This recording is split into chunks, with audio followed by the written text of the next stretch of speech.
যুবক ভাইদেরকে আমি অনুরোধ করবো যে আপনাদের যৌবনটা আগামী মুসলিম উম্মার ভবিষ্যৎ।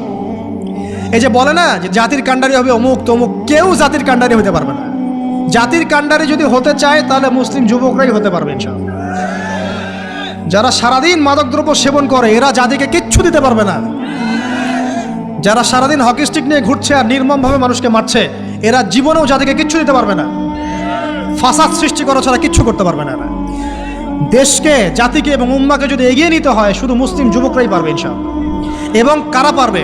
যারা অন্য ধর্মের মানুষ কিন্তু মনটা স্বচ্ছ সৎ, তারাও পারবে। যাদের মনে সততা আছে অন্য ধর্মের হলেও তারা পারবে ইনশাআল্লাহ। যার মনে সততা নাই সে পারবে না। কখনো করাপ্টেড দুর্নীতিপূর্ণ মন নিয়ে কখনো দেশের খেদমত, জাতির খেদমত করা যায় না। বাংলাদেশের সবচেয়ে বড় সমস্যা দুর্নীতি। বাংলাদেশের 1 নাম্বার সমস্যা দুর্নীতি। দুর্নীতি যদি না থাকতো আর সমস্ত কালো টাকা যদি সাদা করা যেত বাংলাদেশের মানুষকে আজকে না খেয়ে মরতে হতো না।